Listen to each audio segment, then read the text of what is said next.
Bueno, siendo 8:35, vamos a dar oficialmente inicio a nuestro seminario poblano, a esta nueva edición del seminario poblano de filosofía moderna, seminario en la versión 2024, por decirlo de esa forma, y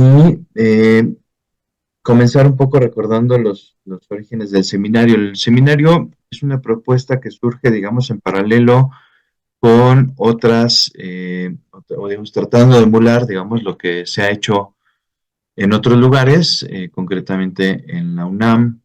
Yo soy egresado de la UNAM, donde la doctora Laura Benítez desde hace muchísimos años ha coordinado el Seminario de Filosofía Moderna.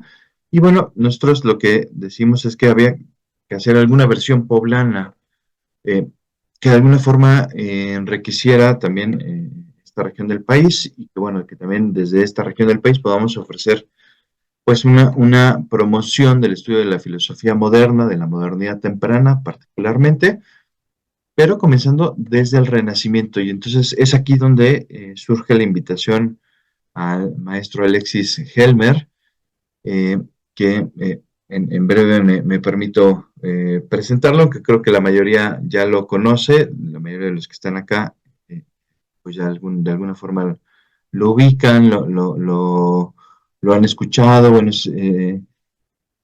ahorita lo presento más formalmente, ¿no? El seminario entonces tiene la intención de promover el estudio de la filosofía moderna, y en esta edición vamos a tener las siguientes conferencias. Vamos a tener sesiones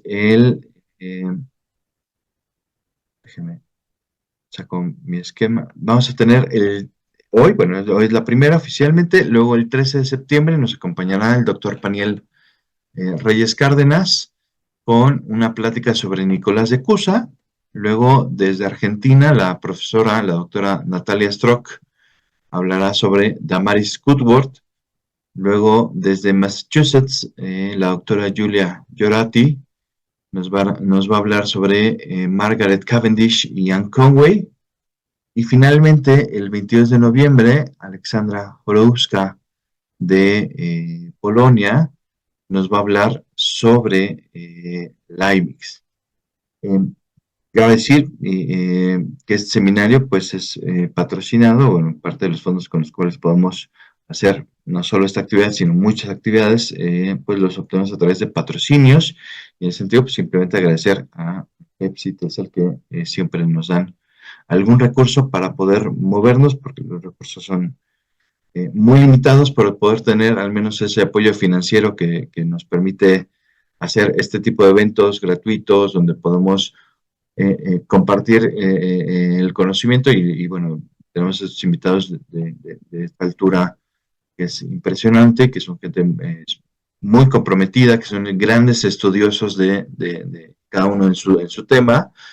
Pues eso, poderlo tener de forma gratuita y que sea accesible para todo el mundo, pues es lo que no podremos hacer de otra forma. Entonces, simplemente yo me limito a agradecer a Pepsi y a Telcel, que siempre nos están patrocinando y que nos dan ese apoyo. Y dicho eso, pues presentarles formalmente en el ponente de la primera sesión del Seminario Poblano, que es el maestro Alexis Cuauhtémoc Helmer, profesor de la UAP y profesor de UPAEP también. A mi parecer, el mejor latinista de Puebla y probablemente de México, pero bueno, tampoco conozco a todos los latinistas mexicanos como para decir eso, pero de Puebla estoy segurísimo que sí.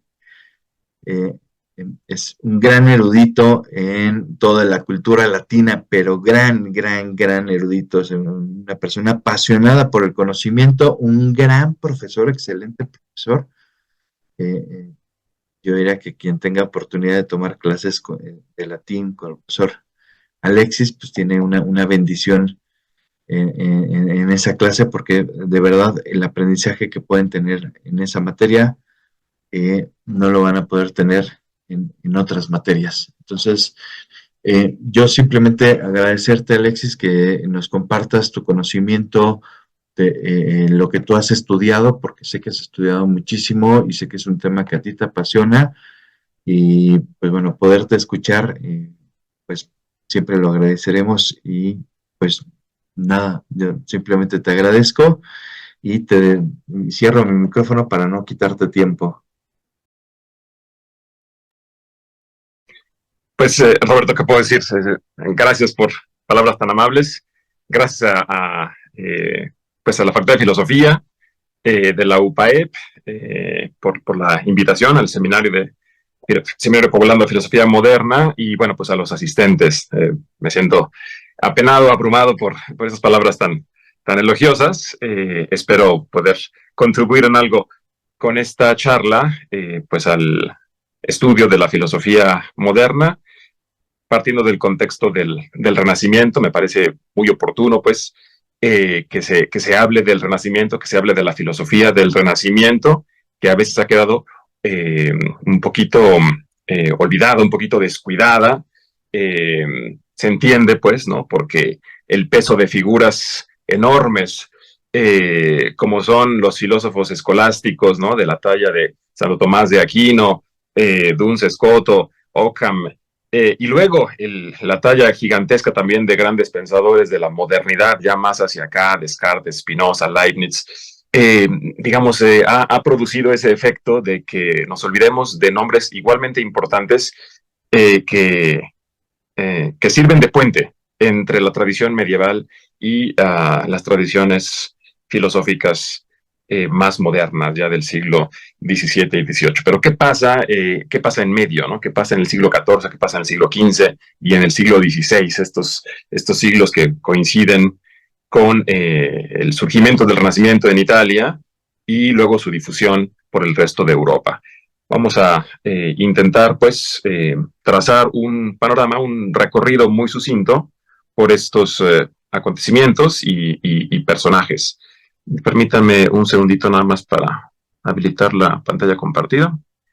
Si me das la autorización, querido Roberto.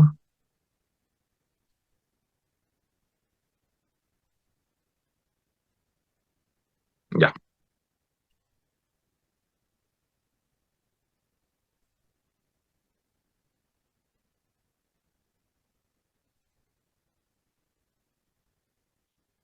No sé si se alcanza a ver ahí ya la pantalla. Perfecto, mil gracias. De manera tal que, pues, vamos a hablar sobre este contexto cultural del Renacimiento. La primera ahí está. La primera cosa que tendríamos que preguntarnos es ¿qué es el Renacimiento? Y bueno, pues yo normalmente me baso en la definición así que está más a la mano, la del diccionario de la Real Academia, y después vamos a intentar problematizar esta definición y ver qué otras alternativas tenemos. Pero de entrada, bueno, Renacimiento es la acción de renacer, obviamente cuando se utiliza como nombre, con nombre común, y escrito con mayúscula inicial, como dice aquí en la acepción segunda y tercera, pues sería este movimiento artístico europeo para comenzar a situarnos espacialmente y también cronológicamente, porque comienza, dice aquí, a mediados del siglo XV, caracterizado por un vivo entusiasmo por el estudio de la antigüedad clásica griega y latina. Algunos elementos de esta definición vamos a ver que pues, sí son retomados por muchísimos estudiosos y textos ya más especializados que el diccionario, y algunos son cuestionados, algunos van a ir modificándose, ¿no? Pero el hecho de que sea un movimiento principalmente europeo, eso parece que está fuera de duda. Si empieza en el siglo XV, si empieza tal vez un poco antes, eso es cosa que vamos a revisar enseguida. Y lo que también parece pues que no va a cambiar demasiado es el hecho de que se caracterizaba por un estudio de la antigüedad clásica griega latina, pero vamos a ver de qué formas, si es que tenemos un poquito de tiempo. Además de eso, pues el Renacimiento sería no solo el movimiento artístico, sino también la época en la que se desarrolla este movimiento. Eso nos dice el diccionario de la academia. Atendiendo a esta definición, ¿no? De que sea un movimiento artístico europeo, pienso que este collage, ¿no? De reproducciones de algunas pinturas y algunas obras escultóricas y arquitectónicas icónicas, pues, y representativas del Renacimiento, es algo que casi cualquiera podría tener en la cabeza en cuanto escucha esta palabra Renacimiento? Pensamos inmediatamente en Botticelli, que lo tenemos en la esquina, en las dos esquinas, superior derecha e inferior izquierda. Pensamos desde luego en Miguel Ángel, pensamos en Leonardo, pensamos en Rafael, claro, ahí está su famosa Escuela de Atenas. Pensamos tal vez incluso en la cúpula de Santa María de Fiore, ¿no? Que es uno de los grandes logros de la arquitectura renacentista. En fin, pensamos en creaciones artísticas, porque la definición, eso es lo que nos dice, ¿no? La definición que acabamos de revisar nos dice que es un movimiento artístico, así que es natural que cualquiera piense de inmediato en estas producciones, que sin duda pues representan grandes cumbres de la creación en cada una de las disciplinas artísticas en las que se integran, ¿no? En las que se insertan. Pero, ¿de dónde viene esta forma de hacer arte? ¿De dónde viene esta forma de construir, de esculpir, de pintar? ¿De dónde viene este interés por representar la figura humana con frecuencia, digamos, libre de vestiduras? Digamos, no solamente libre de vestiduras, que ya sería un contraste muy marcado con la Edad Media, sino que además en su apogeo, en su esplendor, ¿no? Porque evidentemente se puede representar un cuerpo humano sin vestiduras, pero en actitud más bien vergonzosa y demás. Y aquí es todo lo contrario, ¿no? Una actitud a veces hasta desafiante o por lo menos muy, muy orgullosa pues de su esencia, ¿no? Del ser humano. Y esto nos lleva a preguntarnos precisamente por la relación entre el Renacimiento y el humanismo. Y ya que vamos a hablar del contexto, pues yo no soy especialista en arte, así que me voy a ir a lo que he estudiado un poquito más, que es el contexto del humanismo, porque no hay duda, pues, pero bueno, vamos a ver qué tanto es así. Para mí no hay duda de que hay una relación muy importante, muy estrecha, indisoluble entre el humanismo, que llamamos humanismo renacentista, y precisamente el movimiento artístico del Renacimiento. Una cosa que también me gustaría plantear desde el comienzo es algo que en realidad ya ha aparecido en muchísimas publicaciones especializadas a lo largo del siglo pasado, prácticamente son 100 años tal vez incluso un poquito más. Los que tenemos digamos, de literatura especializada en torno a la multitud de renacimientos que se presentaron antes del Renacimiento con mayúscula, antes del Renacimiento italiano de los siglos XIV, XV, ¿no? Entonces, a la pregunta de si hubo otros renacimientos, lo pongo con minúscula, pues, ¿no? Para distinguir una cosa de la otra.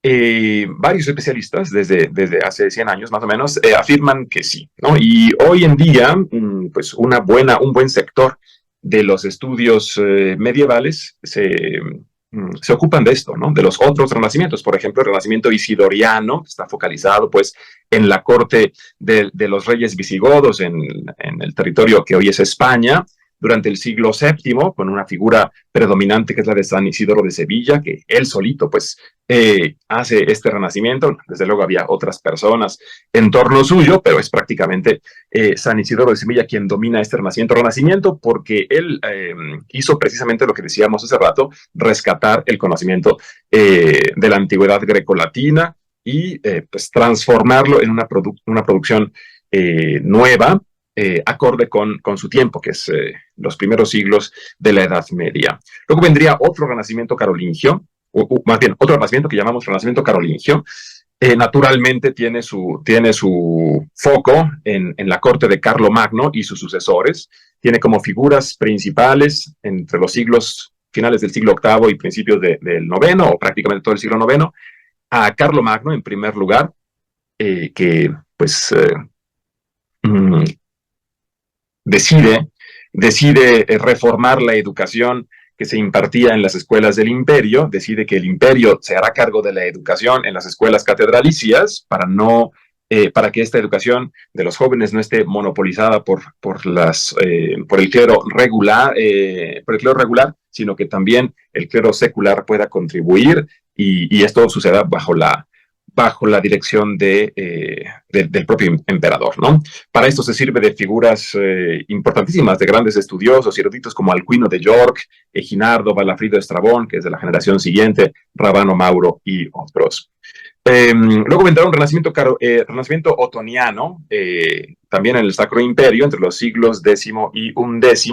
Hay, por ejemplo, la figura muy importante de una mujer escritora, Rosvita, y algunos otros autores de esta época. Y por último, el último renacimiento medieval, así de gran importancia, sería el que conocemos como renacimiento del siglo XII, con figuras también importantísimas como Juan de Salisbury, Elredo, Godofredo de Monmouth, etc. Entonces, ya esta idea que tiene, como dije, varias décadas circulando y que también ha sido fuertemente cuestionada, pero por lo menos nos hace pensar, ¿no? Por lo menos nos hace pensar en la situación de Italia en el siglo XIV, que en este contexto de otros renacimientos deja de ser tan única, porque si algo es cierto, bueno, para empezar, si es cierto que hubo otros renacimientos, pues parecería que en el contexto de la Europa medieval, pues estos renacimientos se producían con una frecuencia pues importante y además pues separados por un espacio de un siglo y medio, 2 siglos. Así que el renacimiento del siglo XIV-XV no sería otra cosa más que la continuación de una serie de renacimientos que ya se habían presentado. En efecto,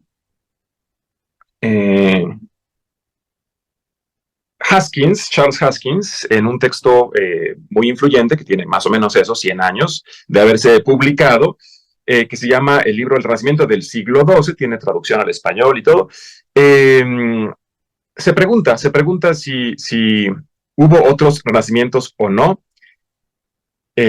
antes del renacimiento italiano del siglo XV, y dice lo siguiente: la respuesta a estas preguntas es que la continuidad de la historia rechaza los contrastes brutales. Él no piensa, pues, abro paréntesis, él no piensa que el renacimiento del siglo XIV haya sido algo totalmente único y contrastante con un pasado de 1000 años en el que no haya habido nada comparable. Por el contrario, Haskins piensa que hubo varios renacimientos y él se ocupa principalmente del último, del siglo XII, y opina, pues, que eso se debe a que la historia no admite contrastes brutales y violentos entre periodos sucesivos, retomo la cita, y que la moderna investigación histórica nos muestra una Edad Media menos oscura y estática y un Renacimiento menos repentino y brillante de los que una vez supusimos.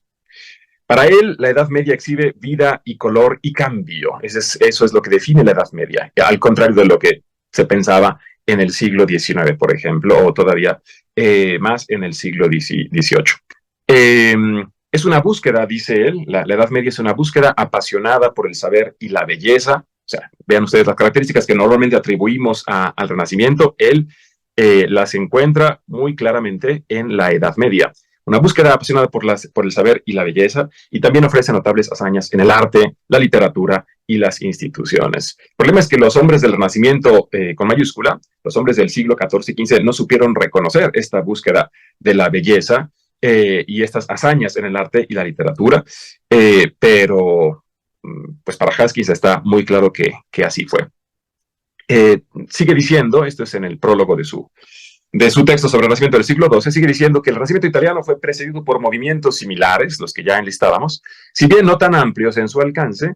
La realidad es que surgió de la Edad Media tan gradualmente que ni los propios historiadores se ponen de acuerdo acerca de cuándo empezó, y algunos se atreverían incluso a erradicar el nombre y tal vez el hecho de un renacimiento en el 480, ¿no? Algunos, él no lo hace, él no niega que haya habido otro renacimiento más, pero lo que sí dice es que no fue el único, ni fue algo tan exclusivo, pues, del 480, sino más bien uno más en una serie más o menos extensa. Eso dice Haskins, un estudioso de los renacimientos medievales. Ahora, me gustaría contrastar esta opinión con otra no menos interesante, que es la de Christeller, quizás uno de los, bueno, no quizás, uno de los más grandes y quizás el más grande estudioso del Renacimiento italiano, ahora sí, de los siglos XIV y XV, eh, el cual pues no desdice a Haskins, pero sí matiza muchísimo la información. O sea, cada uno obviamente jala agua para su molino. Haskins defendiendo la existencia y la importancia de los renacimientos medievales, y Christeller sin negar a estos renacimientos medievales, pero sí defendiendo la singularidad del renacimiento italiano del siglo XV. Dice Christeller: me limitaré a informar que por renacimiento comprendo aquel periodo de la historia de Europa occidental que abarca aproximadamente de 1300 a 1600. Entonces, aquí ya vemos que se comienza a desplazar hacia la Edad Media, aquella otra fecha que veíamos en el diccionario de la RAE, que decía siglo XV, ¿no? Aquí ya vemos que lo llevan justamente a inicios del siglo XIV, ¿no? El inicio del Renacimiento. Y su conclusión hasta 1600. Continuó con la cita: sin permitirme sin permitirme ninguna idea preconcebida respecto a las características o méritos de este periodo, o de aquellos que lo precedieron y lo siguieron. No pretendo afirmar que hubo una ruptura súbita al comienzo o al final del Renacimiento. Entonces, como decía Haskins, no hay rupturas así tan abruptas. El Renacimiento no fue algo tan abrupto o tan insólito. También Haskins lo reconoce. Y dice más adelante: tampoco pretendo negar que hubo mucha continuidad, ¿no? Sí la hubo, muchísima continuidad entre las prácticas sociales, políticas, culturales de la Edad Media y las del Renacimiento. Bastante continuidad, también algo de cambio, ¿no? Como es natural. Incluso, dice Christeller, estoy dispuesto a admitir que en algunos sentidos los cambios ocurridos en los siglos XII y XIII, o bien XVII y XVIII, fueron más profundos que los del XIV y XV. Simplemente insisto en que el llamado periodo renacentista tiene una fisonomía propia, y que la incapacidad de los historiadores para encontrar una definición sencilla y satisfactoria de dicho periodo no nos autoriza a dudar de su existencia. De otra manera, y siguiendo la misma línea de pensamiento, tendríamos que dudar de la existencia de la Edad Media y del siglo XVIII. Ahí tenemos dos posturas, pues con sus características, pero con algún punto de coincidencia, ¿no? Y eso me parece muy importante, reconocer la importancia, la validez de los renacimientos previos y también la singularidad de este otro, ¿no? Cada uno con sus características. Ahora sí, pasemos, después de estas opiniones eruditas, pasemos a ver un poquitito de contexto histórico, pues para podernos situar y luego poder hablar ya de las características de este renacimiento desde el punto de vista más bien cultural, literario, incluso filosófico, más que artístico. No me voy a enfocar tanto en la parte artística, aunque si nos queda un poquito de tiempo al final, también podemos llegar a eso, que naturalmente es importante, ¿no? Y es lo más reconocible del Renacimiento. Pero justo porque es lo más reconocible, la parte artística, me gustaría enfocarme en aquello de lo que se habla tal vez un poco menos. ¿Qué pasa en Europa en el siglo XIV? En el siglo XIV tenemos lo que se llama, pues, en historia comúnmente, en la historiografía, pues la crisis del siglo XIV. Esta crisis se da en varios aspectos, principalmente en el aspecto demográfico. Ese es, digamos, el que marca el tránsito de una época a otra para muchos autores, ¿no? Cuando nos preguntamos cuándo acaba la Edad Media, cuándo empieza la Edad Moderna, pues se proponen desde luego muchas fechas. Algunos dicen que será con la caída de Constantinopla en 1453, de eso vamos a hablar un poco más adelante. Otros dirán que es en 1492 con el descubrimiento de América y al mismo tiempo la expulsión de los últimos reinos musulmanes de España, y por lo tanto el establecimiento ya del primer estado moderno, que sería precisamente España. Se ofrecen diferentes fechas, ¿no? Lo cierto es que antes de cualquiera de estos acontecimientos, antes de 1453, la caída de Constantinopla, y antes de 1492, el descubrimiento de América, pues en Europa se estaban presentando cambios muy importantes que marcarían un cambio de época muy, muy rotundo. Y regreso pues a este asunto de la crisis demográfica. Resulta que en el siglo XIII, las innovaciones tecnológicas, habían permitido mejorar la producción agrícola, que desde luego pues era para la Europa feudal pues la base del sustento.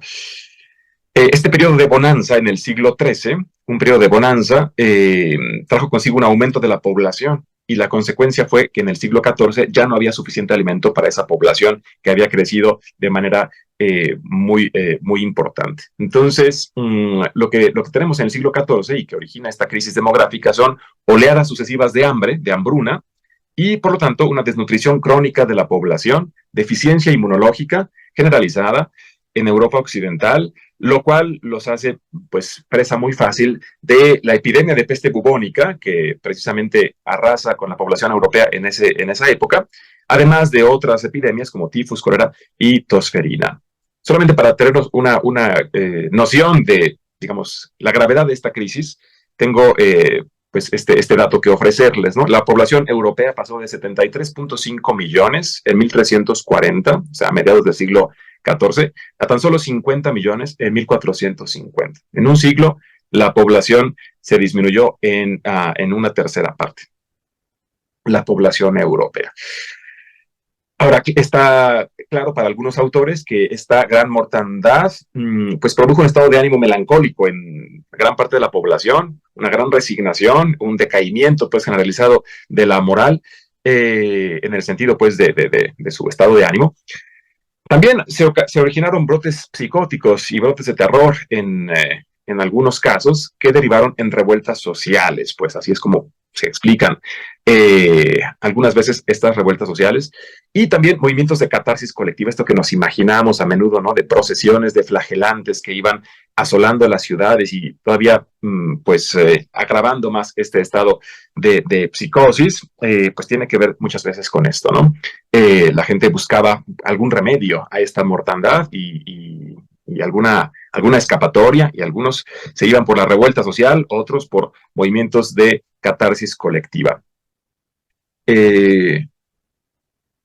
Esto acarrea el colapso del sistema feudal, ya que pues, la base de la producción era esta enorme masa de siervos de la tierra, los cuales ahora pues, han disminuido en su cantidad pues, enormemente.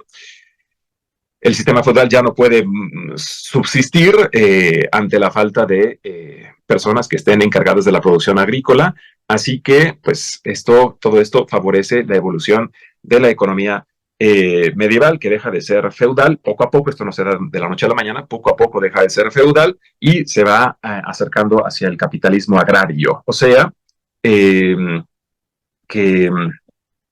los siervos comienzan poco a poco a ganar más poder sobre sus propias vidas y sobre las tierras que trabajan, se vuelven arrendatarios de esas tierras y ya no siervos de un señor feudal. Entonces ahora, en lugar de pagar un tributo, ahora pagan una renta, pero bueno, por lo menos ya son dueños de sus vidas y son dueños de la tierra o de su trabajo, ¿no? Y eso es un primer avance de este sistema feudal hacia el capitalismo agrario, que luego se volverá capitalismo de la burguesía en las ciudades, que comienzan precisamente a florecer en esta época, pues a partir de que hay un descenso poblacional en el campo.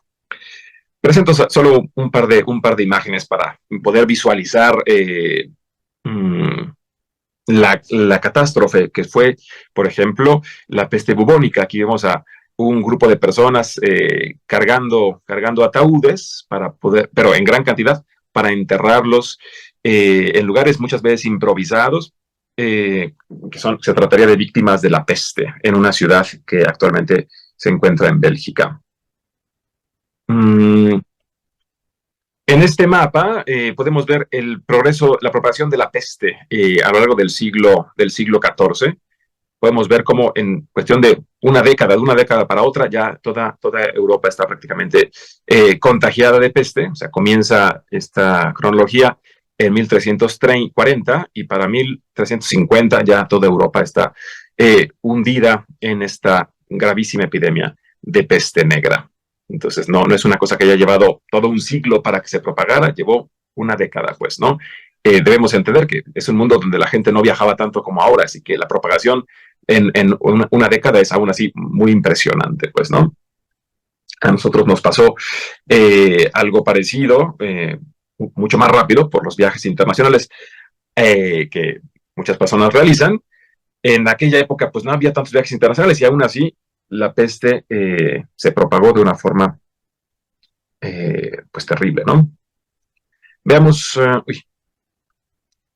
veamos aquí también una representación medieval de una revuelta social. Aquí tenemos eh, a un ejército de la nobleza, pues, eh, combatiendo contra miembros de la clase baja que están en franca rebelión en la ciudad de París. Eh, Decíamos que estas revueltas pues, fueron consecuencia de las hambrunas y consecuencia del estado generalizado de crisis en el que se encontraba la sociedad. Ahora, al mismo tiempo en Italia, y vamos a pasar ahora sí a hablar estábamos hablando del contexto europeo en general, pasemos a hablar de Italia en el siglo XIV, que estaba pasando. Esta pintura de Giorgio Vasari, que es una pintura del siglo XVI, representa personajes italianos, como dice el título de la pintura, 6 poetas toscanos de diferentes épocas. Están a la izquierda Cristoforo Landino y Marsilio Ficino, que son autores del siglo XV. Luego están en medio Petrarca y Boccaccio, que son de la generación anterior, son del siglo XIV. Y finalmente tenemos a Dante Alighieri, hasta la derecha, y a Guido Cavalcanti, que son, una vez más, de la generación anterior a la de Petrarca, ¿no? Petrarca era un niño cuando Dante Alighieri estaba en la edad de su mayor producción, su actividad literaria, ¿no? De hecho, el padre de Petrarca fue amigo de Dante, y fueron más o menos cercanos porque ambos estaban exiliados de la ciudad de Florencia, donde habían nacido. Ahora, de momento, nos vamos a centrar sobre todo en los personajes centrales, que son de esta pintura, que son Petrarca y Boccaccio. Porque mientras en el resto de Europa, y también en Italia, claro, como veíamos acá, también en Italia estaba sucediendo la peste, bueno, pues no todo era desesperación, ¿no? También había actividad intelectual y actividad cultural muy importante en algunos puntos muy específicos del sur de Francia, en Aviñón, donde vivía Petrarca, y del norte de Italia, sobre todo de la región de Toscana, de donde Petrarca era originario y donde Boccaccio también realizó su actividad. Pasemos a hablar brevemente de Petrarca. Voy a presentar a continuación algunos nombres muy sobresalientes del humanismo italiano. Algunos lo llaman el prehumanismo, o el protohumanismo, el prerrenacimiento. Petrarca sería el iniciador de este movimiento del humanismo en Italia en el siglo XIV. Petrarca se crió, la mitad de su vida la pasó en Aviñón, donde estaba la corte papal. En aquel momento los papas estuvieron durante un siglo o más alejados de la ciudad de Roma y más o menos exiliados en la ciudad de Aviñón, un exilio autoimpuesto muchas veces, ¿no? En fin, el padre de Petrarca fue un funcionario de la corte papal en Aviñón y Petrarca se crió allí, tuvo acceso, por lo tanto, a la biblioteca papal, no a la de Roma, pero sí a la de Aviñón y a otras muchas bibliotecas importantes de esa región. Pues como ingresó a la carrera eclesiástica, tuvo algunos beneficios como parte del clero y también contó con el patrocinio de los Colonna y de los Visconti, porque más adelante en su vida, hacia 1350, cuando tenía ya más o menos 50 años de edad, regresó a Italia, después de pasar casi toda su vida en Francia, regresó a Italia y bueno, pues ahí murió. Y los últimos 20 años de su vida los pasaría allí recibiendo el patrocinio de grandes familias italianas, de familias nobles como los Colonna y los Visconti. Ahora, lo importante de la vida de Petrarca, o una de las cosas más importantes que podemos en este momento rescatar, es el hecho de que durante su estancia en Francia primero, en Aviñón, y luego también en Italia, una actividad que le interesó muchísimo es la de recorrer bibliotecas de monasterios para localizar textos perdidos de la antigüedad, textos que estuvieran depositados en estas bibliotecas y que nadie de sus conocidos, nadie de su generación hubiera antes leído, ¿no? Textos que estaban, digamos, arrumbados, guardados, empolvándose y que nadie leía y que muchas veces estaban ya a punto de perderse por la corrupción del material en el que estaban escritos.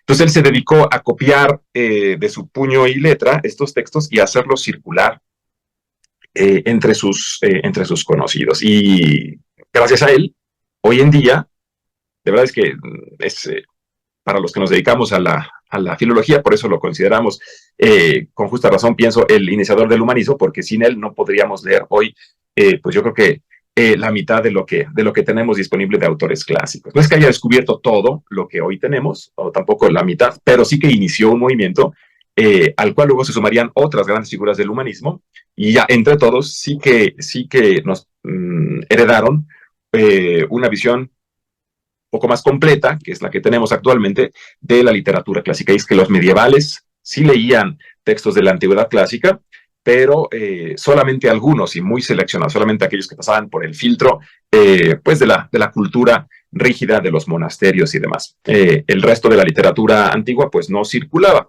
leían otras cosas, pues, ¿no? Estaban ocupados leyendo otras cosas. No es que necesariamente se hayan ocupado de destruir el conocimiento de la antigüedad, sencillamente estaban interesados más en divulgar y en leer y en copiar otro tipo de textos. A Petrarca le interesó copiar estos, en particular los que él sabía que eran textos raros, y descubrió las cartas de Cicerón, por ejemplo, ¿no? Hoy podemos leer las cartas de Cicerón. Antes de Petrarca no se habían leído porque no circulaban, estaban arrumbadas en una sola biblioteca, una sola copia, casi perdida. Petrarca la encontró y la copió. Y, y esto no es que le haya encantado, más bien descubrir estas cartas le causó profunda amargura porque descubrió, digamos, el lado oscuro de su héroe, que era Cicerón. Y es que Petrarca, desde joven, se había interesado por aprender el latín de los clásicos y leyó con asiduidad a Cicerón los textos que eran conocidos en la Edad Media. Él los leyó todos y aprendió un latín excelente de los clásicos, es decir, se alejó de la enseñanza tradicional del latín medieval, que estaba este latín medieval estaba plagado de términos pues inventados por los filósofos de la escolástica, términos que eran pues mm, muy distintos a los vocablos pues con los que se había expresado Cicerón o, por ejemplo, Virgilio o los grandes autores del latín clásico. Petrarca se da cuenta de esta diferencia y él decide que va a aprender sobre todo el latín de los clásicos, el buen latín, pues, ¿no? El latín de los autores de la época clásica, y esto lo lleva a buscar los textos perdidos de los autores a los que él admira. Y cuando encuentra las cartas de Cicerón, pues se emociona muchísimo hasta que las lee y descubre que Cicerón pues no fue siempre aquel individuo virtuoso como se presenta a sí mismo en sus discursos y en sus obras filosóficas, que esas sí eran más o menos conocidas en la Edad Media, sino que también tenía otra faceta, la de las intrigas políticas, la de las conspiraciones, etcétera, etcétera, la cual Cicerón había comunicado solamente con sus más allegados a través de cartas, ¿no? Que quién sabe si esperaba que circularan, ¿no? Pero acabaron circulando porque Petrarca las descubrió y se le cayó su héroe. De hecho, le escribió una carta, Petrarca le escribió una carta a Cicerón, una carta como otras que escribió a individuos ya difuntos, le escribió una carta reclamándole, ¿no? Estas cosas, esta falsedad, pues, en la imagen que presentaba hacia el público. No dejó de admirar al Cicerón, el gran autor, pues, de discursos y de obras filosóficas, pero sí comprendió que el ser humano, pues llamado Cicerón, había tenido también sus sombras. Descubrió otras cosas, además de textos de Cicerón, descubrió textos de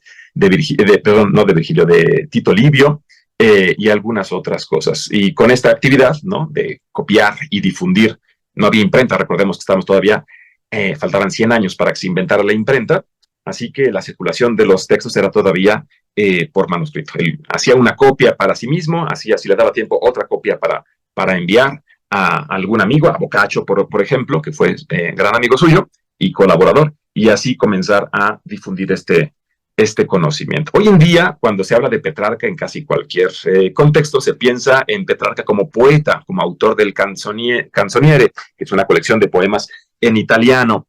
La verdad es que estos poemas italianos, que son muy bonitos, para Petrarca nunca fueron su creación principal. Esa era una creación íntima, con la cual él nunca esperó hacerse famoso. Él esperaba hacerse famoso y de hecho lo consiguió mediante sus obras en latín, que hoy pues casi no se leen, ¿no? Casi no se leen. Si alguien lee a Petrarca hoy en día es casi siempre para leer sus poemas italianos, sus sonetos y demás, ¿no? Pero su obra en latín, que es muy extensa y muy variada, esa poco se conoce y bien vale la pena acercarse a ella. Para él era mucho más importante su poesía en latín, por ejemplo, su poema heroico sobre que llamó el África. Esa era para él la cumbre de su creación poética y le escribió expresamente para poder ser coronado como poeta laureado en la ciudad de Roma, ¿no? Después se peleaba en la ciudad de París y la corte de Nápoles para poderlo coronar como poeta laureado y él se decidió por Roma, que también le ofreció el mismo honor, porque pensaba que Roma era la capital de la cultura latina en ese momento y desde la antigüedad, pues. Entonces le pareció mejor ser coronado ahí que en cualquier otro sitio que se lo estaba proponiendo. Paso enseguida a Boccaccio, que es, como ustedes pueden ver, de la misma generación, unos poquitos años más joven que Petrarca, pero murieron en la misma década. Y fueron individuos de caracteres muy distintos, pero que supieron empatizar, supieron hacer mancuerna, mientras que Petrarca era un individuo mucho más serio, mucho más reflexivo, dado a la melancolía. Parece que Boccaccio era todo lo contrario, le gustaba la buena vida y le gustaba incluso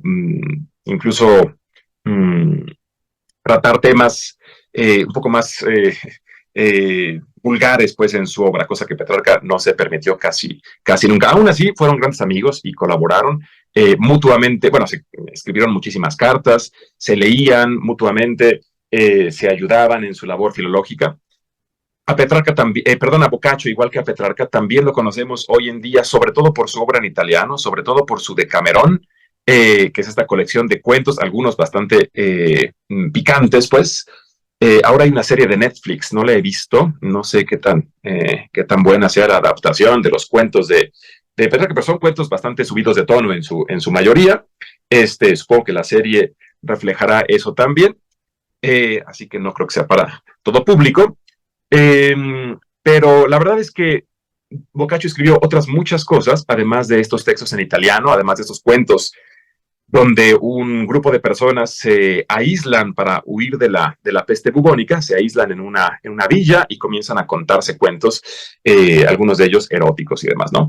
Este texto que lo escribió pues para entretener al público burgués, pues a la naciente burguesía florentina, fue tan solo un entretenimiento, fue tan solo una parte muy pequeñita de su creación. Lo que a él le interesó, igual que a Petrarca, fue sobre todo la producción en latín.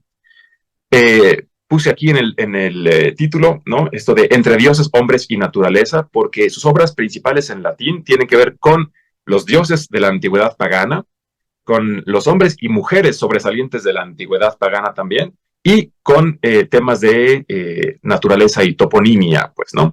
Escribió en latín, en efecto, un texto que se llama La genealogía de los dioses paganos, ¿no? Genealogia Deorum Gentilium o Gentilium, donde hace alarde de su profundo conocimiento de la mitología, pero no solamente para presumir que sabía mucho de mitología y que había leído, por ejemplo, a Ovidio, sino sobre todo pues para contribuir a el conocimiento generalizado de estos temas y a rescatar la cultura clásica, ¿no? Los medievales no es que ignoraran los nombres de los dioses paganos, pero es que pues no tenían tanta necesidad de hablar de ellos, salvo para criticar a la religión pagana, ¿no? Y para hablar de la superioridad de la religión cristiana.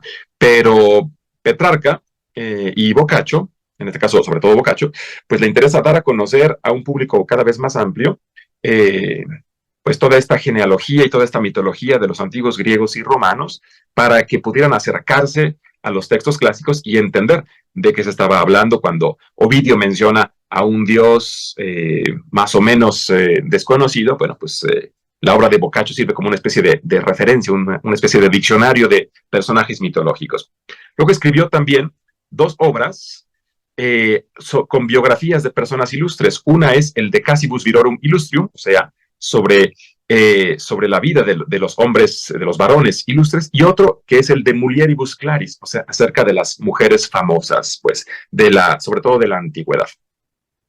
Algunas de estas mujeres famosas son personajes mitológicos, y otras fueron mujeres, pues, de carne y hueso de la antigüedad. Él, además de difundir conocimientos sobre la mitología, también difunde con estas biografías conocimientos sobre la historia de la antigüedad.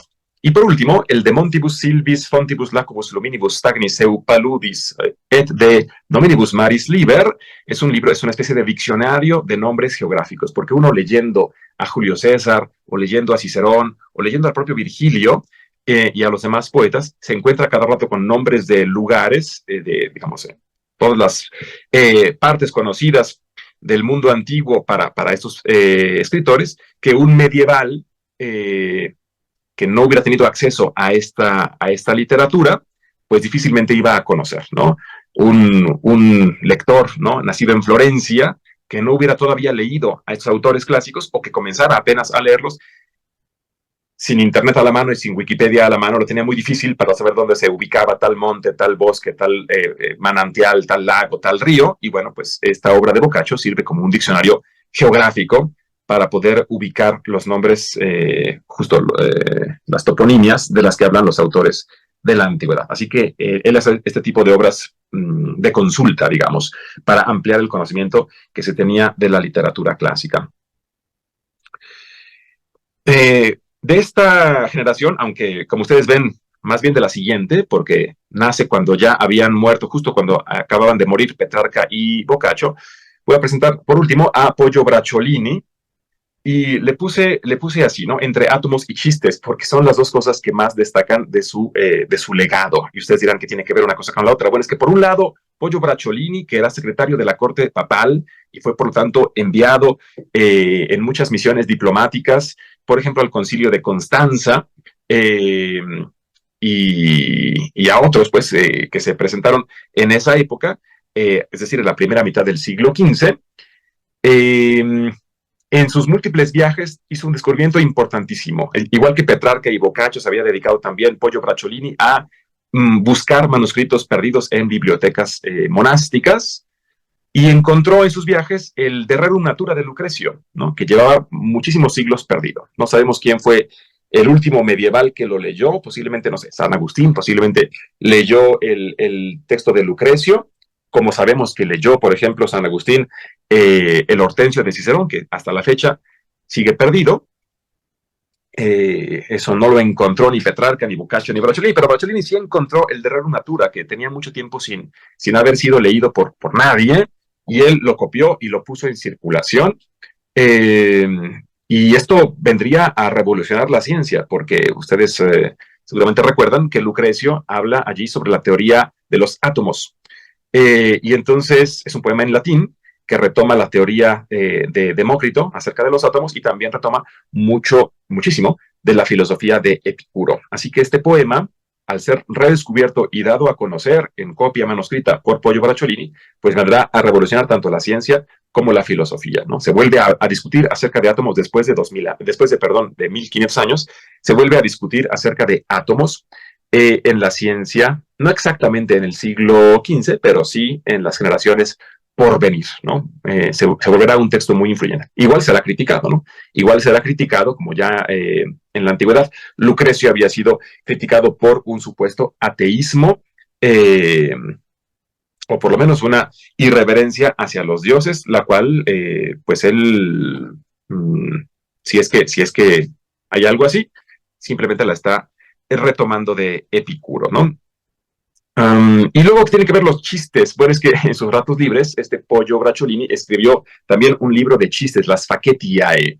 Los chistes que sabemos, porque él mismo lo dice, que se contaban en la corte papal, los secretarios y los obispos y cardenales en sus ratos de ocio, pues contaban chistes y él nos dejó este libro de chistes. No es para nada es el primer libro de chistes de la historia, ha habido otros antes de este, pero digamos, el Renacimiento sí es uno de los más importantes. Unos son inocentes y más o menos divertidos, otros son bastante soeces. Pero bueno, estas múltiples facetas, ¿no? En el legado de Pollo Bracciolini nos hablan de sus intereses, de su ingenio y de su espíritu crítico, ¿no? Porque en los chistes también hay crítica social, entre otras cosas.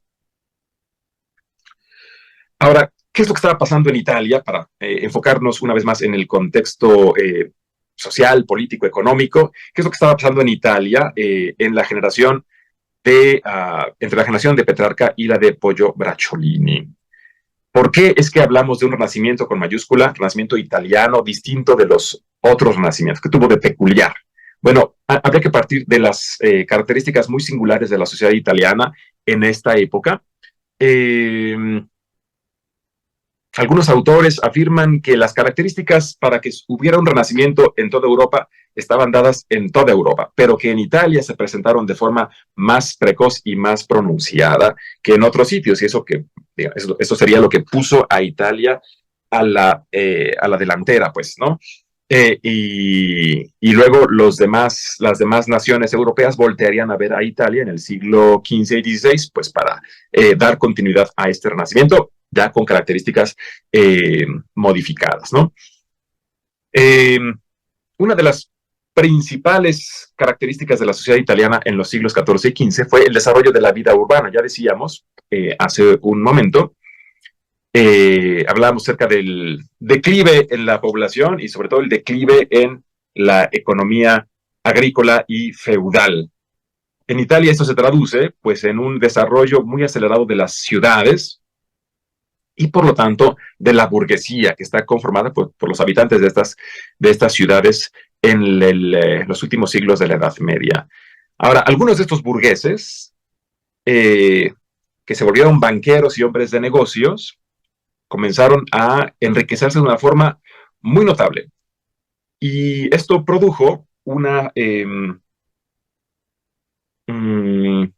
eliminación paulatina de las barreras sociales entre la burguesía, perdón, y la nobleza, ¿no? Es que la burguesía se enriquecía cada vez más y la nobleza cada vez más se empobrecía, porque pues ya no tenían los mismos privilegios que antes, durante la época feudal, ¿no? Ya no tenían cientos o miles de siervos trabajando sus tierras y ahora tenían que buscarse otras formas de subsistencia. Así que esta burguesía rica pues comienza a hacer alianzas matrimoniales con la nobleza. Unos están buscando conservar sus privilegios económicos y los otros están buscando incrementar sus privilegios sociales, así que muchas veces establecen estos matrimonios de conveniencia y esto pues produce, como decíamos, la eliminación paulatina de las barreras entre una clase social y la otra.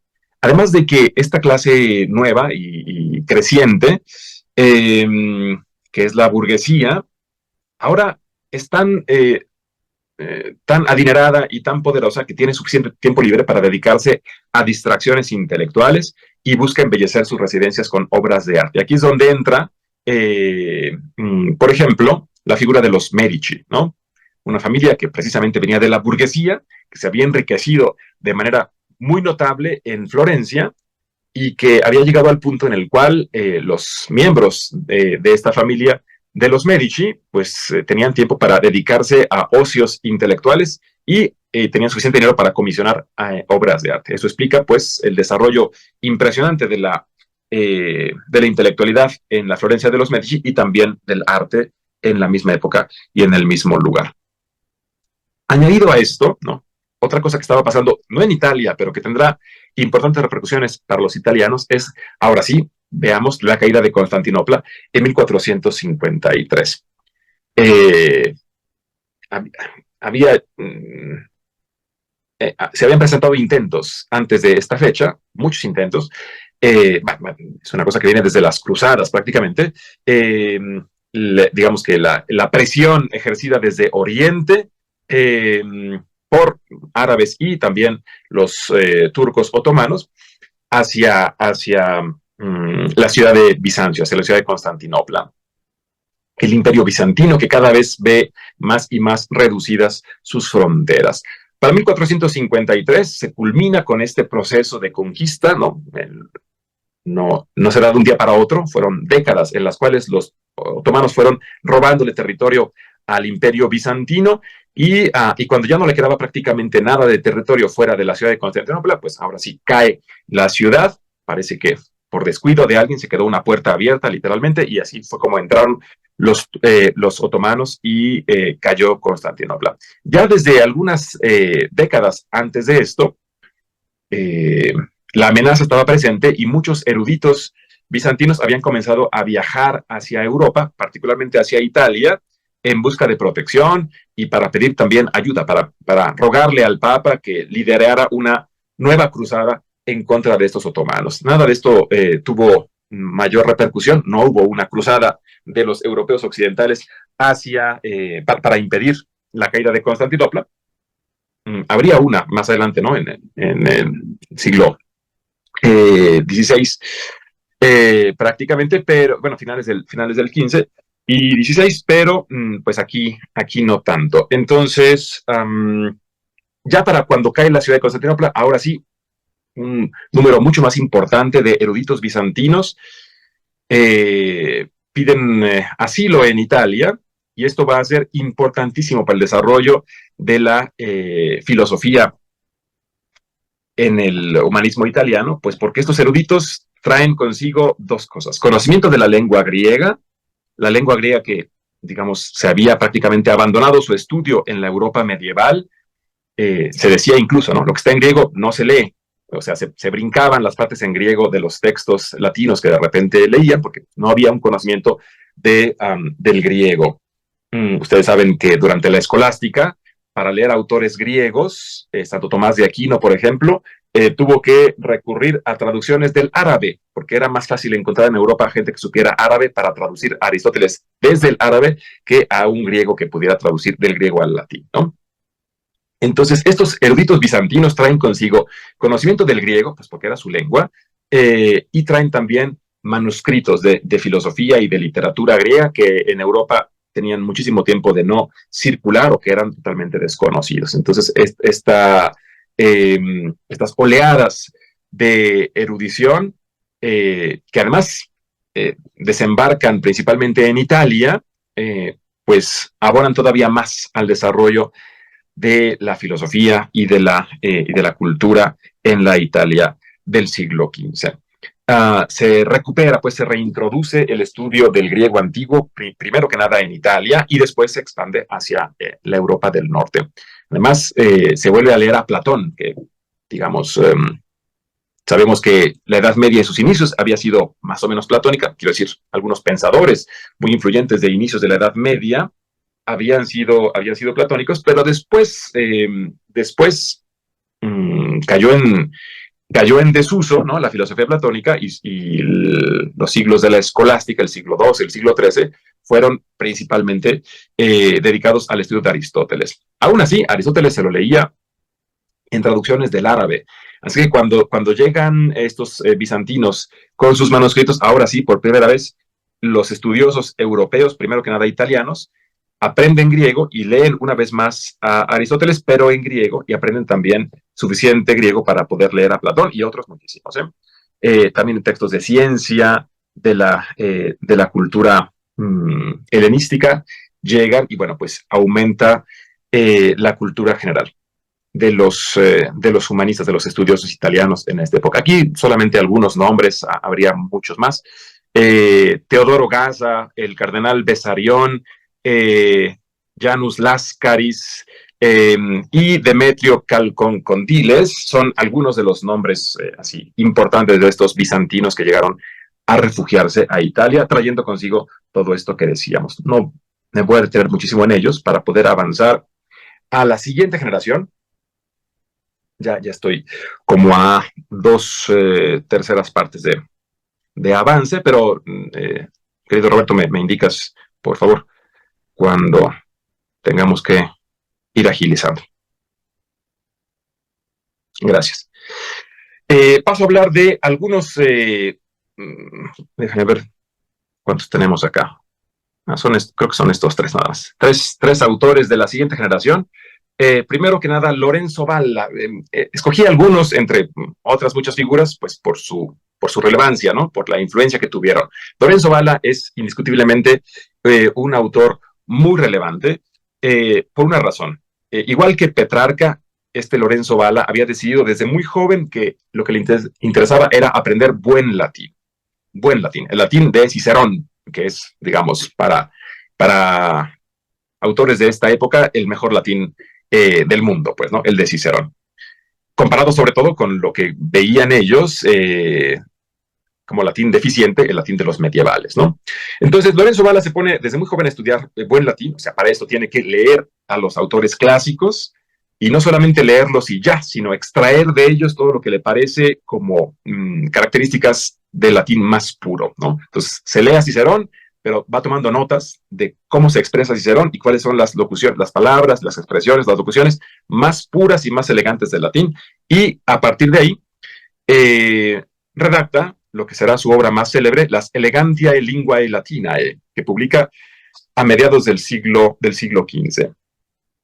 Este se volverá un tratado muy influyente por los próximos 100 años, tal vez un poquito más, pero por lo menos 100 años. El texto de Lorenzo Valla es así, la gramática más completa del latín avanzado, digamos, una gramática avanzada. Hubo en esta época otras gramáticas, no omití ahorita hablar de ellas, pero bueno, menciono, por ejemplo, la gramática de Guarino de Verona, de la generación anterior a Lorenzo Valla.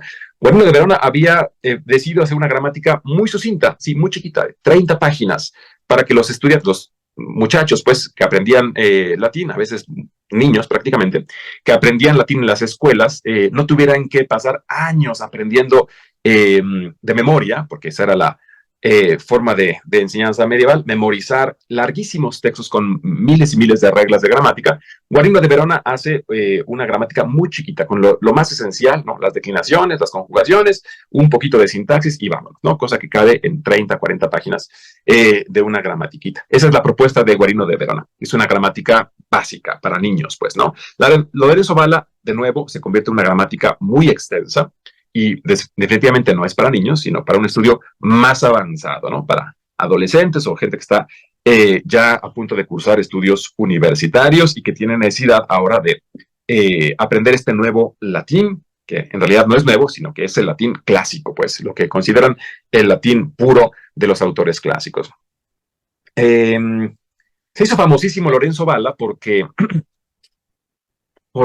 justamente este conocimiento profundo de la lengua latina lo llevó a descubrir una falsificación de la supuesta donación de Constantino. Y es que los papas en el siglo, bueno, prácticamente desde el siglo X o XI, habían presumido un documento en el cual supuestamente el emperador Constantino le daba al papa y a todos los papas desde entonces, la autoridad, el poder secular sobre la ciudad de Roma, ¿no? Le daban el poder político y no solamente religioso, espiritual, vamos, no solamente espiritual, sino también político sobre la ciudad de Roma, ¿no? Y esta donación de Constantino, esta supuesta donación de Constantino, cuando Lorenzo Valla la revisó, se dio cuenta de que estaba escrita en un latín que no podía ser un latín de la época de Constantino, ¿no? Antes nadie se había preguntado por eso, pues porque lo leían los medievales y les parecía muy familiar ese latín, estaba en latín medieval, pues, ¿no?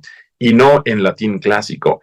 Lorenzo Valla, que ahora ya se había dedicado a aprender bien el latín clásico, dice, este documento no pudo haber sido redactado en época de Constantino. Contiene palabras y expresiones que sencillamente no existían. Son expresiones medievales y del siglo X o XI. Así es como demostró la falsedad de este documento.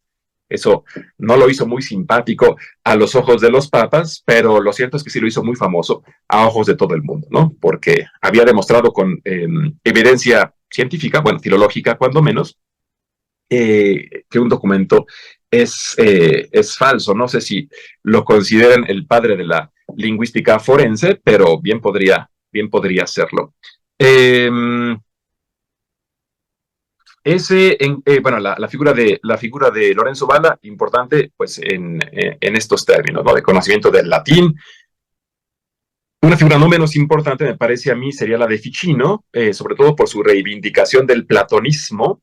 Este señor gozó de la amistad y del patrocinio de Lorenzo de Medici, el cual lo becó prácticamente para que se dedicara a estudiar la filosofía de Platón, pero también para que la tradujera y la divulgaba.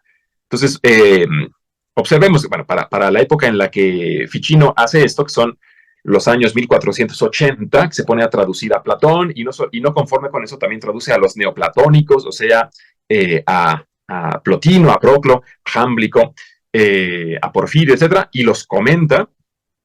Es una época en la que ya hay imprenta, entonces ahora puede circular estas traducciones con mucho mayor facilidad que, por ejemplo, en la época de Petrarca o de Boccaccio, ¿no? Para la época de Ficino, cuando Ficino tiene 10 años de edad, pues Gutenberg está inventando la imprenta prácticamente en Alemania, y ya para cuando Ficino es un hombre adulto, pues la imprenta ya está llegando a algunas ciudades italianas y comienza a publicarse lo que él traduce.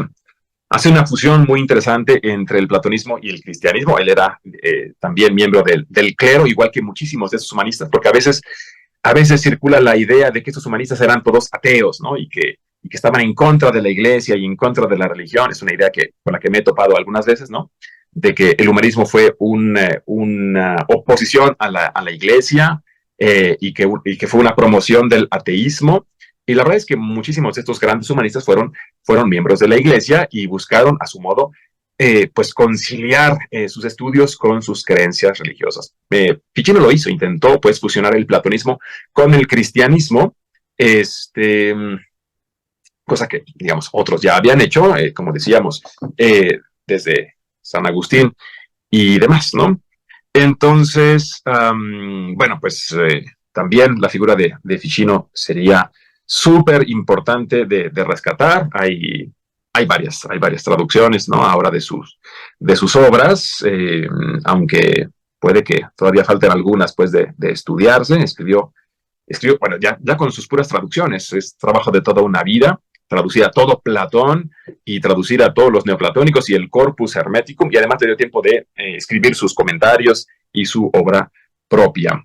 El tercero y último en esta pequeña serie, estoy omitiendo a muchísimas figuras también muy relevantes, pero me gustaría ir acercándonos al final de esta serie con Pico de la Mirándola, que, como ustedes pueden ver, tuvo una vida muy corta. Murió a los 31,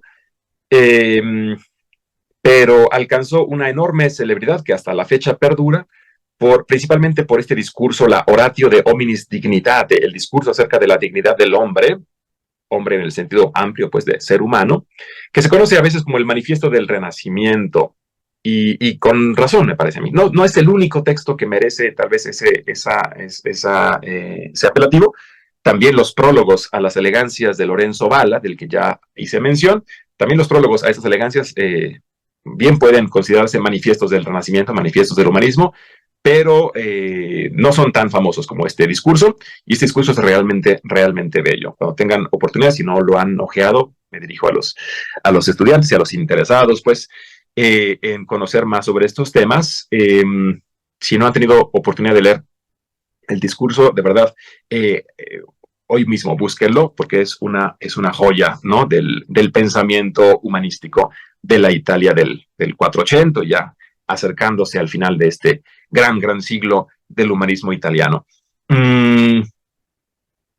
Lo más destacable, bueno, si quisiéramos presentar una idea así clave de este discurso, sería la idea del libre albedrío. Pico de la Mirándola se pregunta, como otros muchísimos antes y después de él, se pregunta cuál es la característica que hace al hombre especial entre todas las criaturas, y él dice al principio, bueno, pues parece que el hombre es singular por el libre albedrío, cosa que ni siquiera a los ángeles se les ha concedido, pues, no tanto así. El hombre puede decidir volverse una criatura inferior, puede vivir como animal si lo desea, y puede convertirse en una criatura superior. Puede degenerar o puede regenerarse, degenerar hacia las criaturas que son inferiores o regenerarse hacia las criaturas superiores y ocupar su papel como hijo de Dios, pues.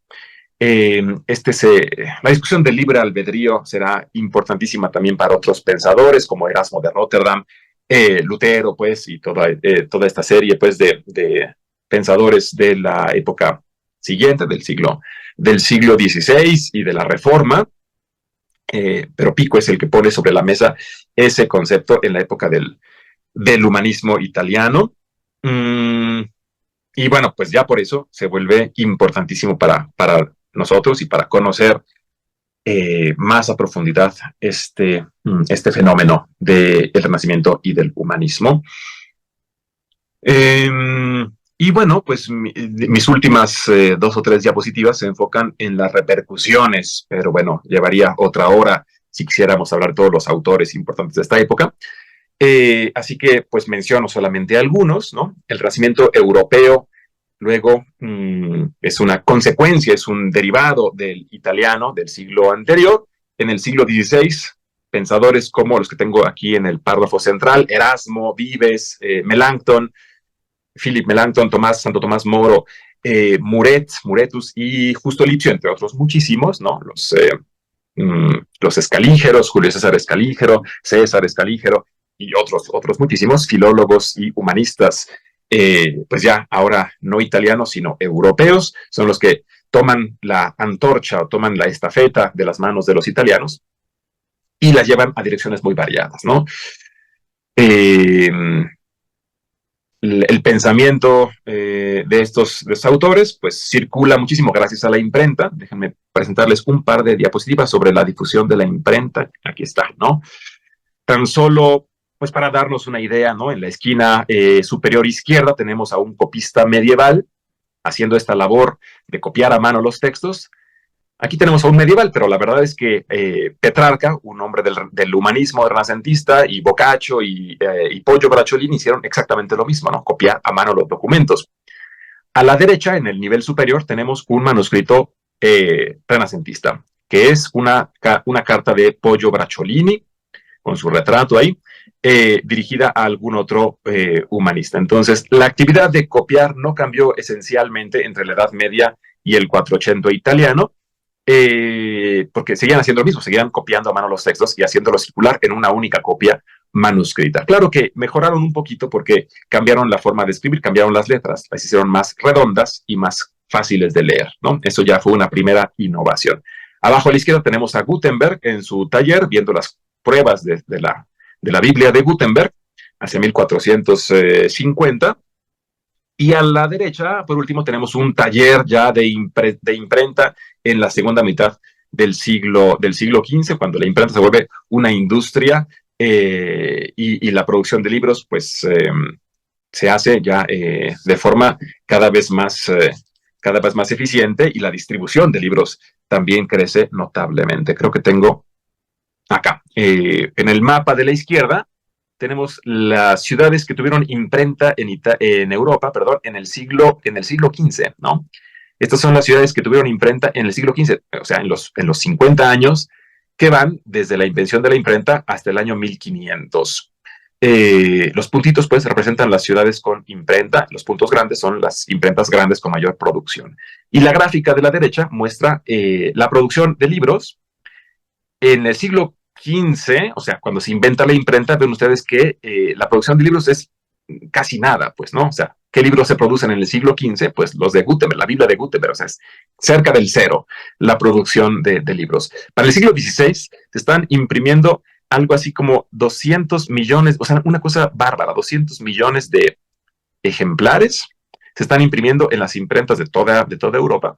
Y para el siglo XVII y XVIII, vean ustedes la producción de libros. Entonces, bueno, esto nos da una idea de la circulación. Nosotros nos quedamos con las primeras 2 columnas, ¿no? La del siglo XV, que es la del humanismo italiano, y la segunda columna, la del siglo XVI, que es la del Renacimiento europeo. Pero ya esa cifra de 200 millones de copias de distintos títulos, de muy variados títulos, nos permite apreciar pues la importancia que tuvo la imprenta para la difusión de las ideas.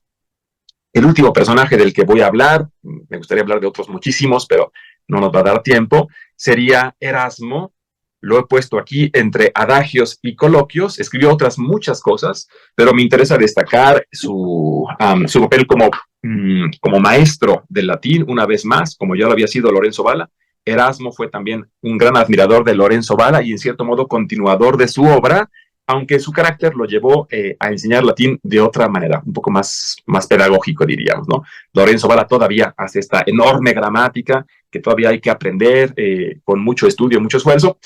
Erasmo piensa que es mejor que los niños aprendan latín riendo y dialogando, y por eso escribe sus coloquios, que son diálogos para aprender latín con conversaciones.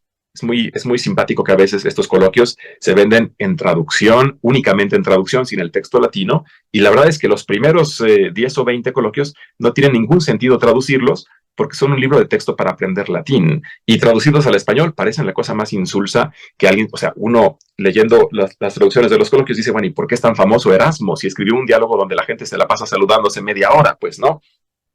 Y es que en español no te dice nada, un diálogo donde la gente simplemente se saluda, pero en latín sí, porque lo que él quería era enseñar la forma apropiada de saludar a un compañero, a un profesor, a un magistrado, a tu mamá, a tu papá, a alguien de la nobleza, etcétera. Entonces, eso es lo que hace, ¿no?